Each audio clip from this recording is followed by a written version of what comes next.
नमस्कार, मैं चंदन कुमार और आप देख रहे हैं अंगवा। आखिर वो क्या बदलाव है जिससे नाराज होकर देश भर में ट्रक और टैंकर चालक जो है वो सड़कों पर आ चुका है। अब उनके समर्थन में कॉमर्शियल व्हीकल के ड्राइवर तो हैं ही, ट्रक और टैंकरों के, अब जो कॉमर्शियल व्हीकल के बस बस के भी ड्राइवर जो है वो सड़क पर आ गए। बस, ऑटो रिक्शा, ऑटो इनके भी ड्राइवर जो है वो उनके समर्थन में सड़क पे हैं और वो हड़ताल पर है। तो आइए हम बात करते हैं सुप्रीम कोर्ट के वकील उमेश शर्मा जी से और जानने की कोशिश करते हैं आखिर वो क्या बदलाव है जिसके कारण की ड्राइवर्स जो है सड़क पर हैं। उमेश जी, स्वागत है अंगवानी पर आपका। हाँ उमेश जी, ये बताइए तो अब क्या क्या ऐसा क्या बदलाव हो गया है कि देश भर के ट्रक और टैंकर चालक सड़क पर उतरे हुए हैं। देखिए, अभी तक जो आईपीसी जो हमारी थी, उसमें 3 प्रोविज़न थे जिसमें कि एक्शन होता था रोड एक्सीडेंट पे।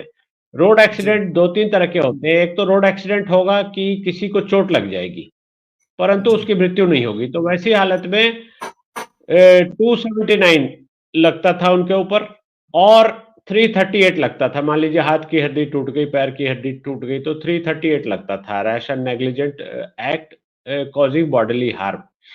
और अगर पुराने आईपीसी में किसी की मृत्यु हो गई, किसी गाड़ी के नीचे कोई आ गया, मृत्यु हो गई, तो उस पर 304 ए का मुकदमा लगता था। 304 ए में ये होता था culpable homicide not amounting to murder.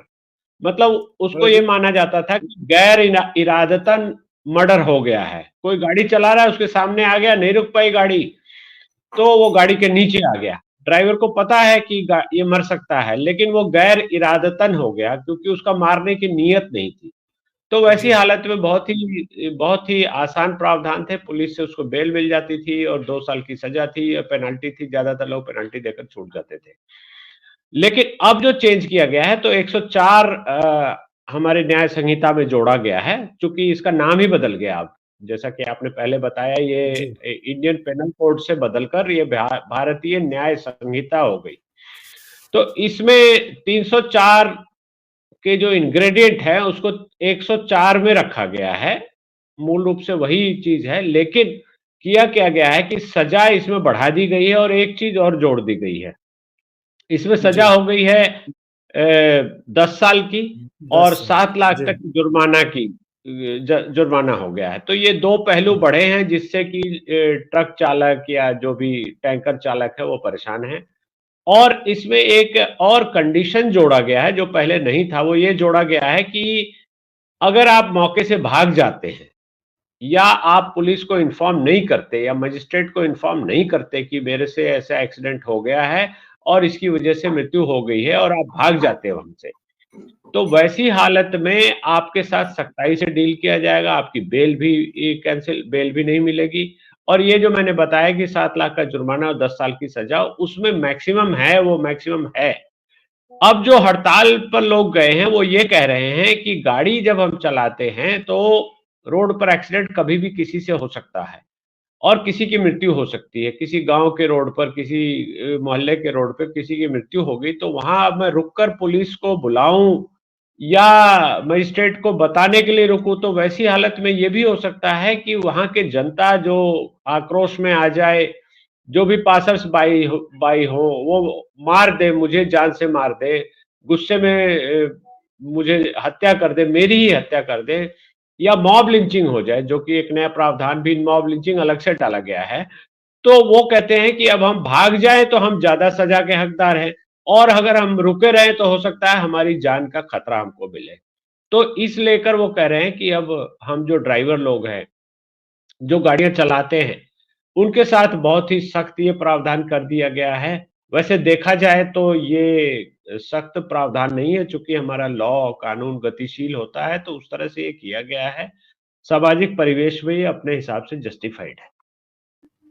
मजीद इसमें जो ड्राइवरों का जो कहना है, जो ट्रक ओनर्स एसोसिएशन है, चालक एसोसिएशन है, उनका कहना है कि हम बता नहीं सकते मतलब लोगों को, क्योंकि उसमें जो उनके जान जाने का खतरा है। हाँ, उनका खतरा है, ये बात जस्टिफाइड है। और इसको लेकर जो एप्रीहेंशन है वो भी जस्टिफाइड कहीं से लग रही है। पहले ये होता था कि कोई ड्राइवर है, गाड़ी का नंबर नोट कर लिया जाता था, या लोग, आपने देखा होगा पुलिस अक्सर गाड़ी का नंबर पूछती है। आप गाड़ी का नंबर बताएँगे तो उसके मालिक तक पुलिस जाती थी और पूछ लेती थी कि आपकी गाड़ी उस वक़्त पे कौन चला रहा था। अगर उसका सैटिस्फैक्टरी जवाब है तो ठीक है, नहीं है तो आप ज़िम्मेवार हैं। तो उसकी वजह से लोग बता देते थे, तो ड्राइवर का नाम पता आ जाता था। लेकिन ड्राइवर आइडेंटिफ़ाई होता था, लेकिन अब क्या है कि अब ड्राइवर को भागना नहीं है वहाँ से, रुके रहना है वहाँ पर। अब उनकी जो एप्रीहेंशन है कि अगर मैं रुका हूँ और कोई एक्सीडेंट हो गया है, किसी की जान चली गई है, उसी मोहल्ले के लोग हैं, उसी के रिश्तेदार, दोस्त आ जाएँ और मुझे ही मार दें गुस्से में। तो मेरे लिए अब बड़ी कैच 22 की सिचुएशन हो जाती है कि मैं रुक भी नहीं सकता और मैं भाग जाऊँ तो ज़्यादा सज़ा का हकदार हूँ। तो ये एक एनोमली इसमें दिखाई दे रही है। अब इसका क्या सामाजिक या कानूनी परिवेश आगे चलकर क्या होगा जब ये लॉ लागू होगा और ट्रायल कोर्ट में जाएगी, उसका क्या-क्या फॉल आउट होगा, ये सब अभी कह नहीं सकते, लेकिन सुन के ऐसा लगता है कि जो इनका एप्रीहेंशन है, वो बहुत हद तक जस्टिफाइड भी लग रहा है, जिस तरह का हमारे समाज में चीज़ें होती हैं। लेकिन सज़ा बढ़ाया जाना या जुर्माना बढ़ाया जाना मुझे कहीं से भी गलत नहीं लग रहा है। ये 1860 में बना था, उसके बाद अमेंडमेंट होते-होते बहुत सारे, अब आपकी गाड़ियाँ कितनी महँगी हैं, 60 लाख, 70 लाख की का ट्रक आप लेके चला रहे हैं और वही जुर्माना ₹500, ₹300, ₹1500, ₹200 ऐसे जुर्माना देना पड़ेगा, तो आप रैश एंड नेग्लिजेंट तो खुद ही हो जाएँगे। आप बहुत कैज़ुअल हो जाएँगे कि चलो कोई बात नहीं है, ₹500 हम दे देंगे। तो उस तरह से ये जो जुर्माना बढ़ाया गया है, जुर्माने की राशि बढ़ाई गई है, ये जस्टिफाइड मुझे लग रही है और ये समय को ध्यान में रखते हुए बढ़ाया गया है, ये भी मुझे जस्टिफाइड लग रही है। लेकिन हमको ये नहीं भूलना चाहिए कि भारत में बहुत सारी दुर्घटनाएँ बढ़ी हैं, दुर्घटनाओं से मौत बढ़ी है, चूँकि गाड़ियाँ बढ़ गई हैं, गाड़ियों की स्पीड बढ़ गई है, रोड अच्छे हो गए हैं, तो उसके कारण एक्सीडेंट अब फैटल होने लगे हैं। जिसको भी गाड़ी ठोकर मारती है, उसको बुरी तरह से वो घायल होता है या उसकी मृत्यु हो जाती है, तो वैसी दशा में कोई लॉ का काम है कि डेटरेंट क्रिएट करना, तो डेटरेंट ये क्रिएट लॉ कर रहा है और ये मेरे ख़्याल से ये एक अच्छा कदम है। इसमें बहुत ज़्यादा इसको लेके शंकाएँ या वो चीज़ें ना करें, राजनीति आ जाती है, बात अलग है। लेकिन जो जो कह रहे हैं ड्राइवर कि हम वहाँ रुक नहीं सकते, भाग भाग नहीं सकते, ये सिचुएशन थोड़ी-सी ट्रिकी है, इसको कानून को देखना पड़ेगा, अदरवाइज़ मुझे लगता है कि सब कुछ जस्टिफाइड है। जी, उमेश जी, जैसा कि आप भी सहमत हैं इस बात पे ट्रक ड्राइवर और हम लोगों को भी लगता है कि ठीक है, जहाँ तक पेनल्टी की बात और सज़ा का प्रावधान है, वो तो देखिए सही है, जिस तरह की घटनाएँ हम लोगों के इधर होती भी है और ड्राइवर पहले भाग जाते थे। लेकिन हाँ, ये जो सिचुएशन है, ये थोड़ा सही में थोड़ा-सा अनजस्टिफाइबल और उनकी माँग कहीं थोड़ा सही लगती है, कब इसमें उनके जान का खतरा तो बनता है।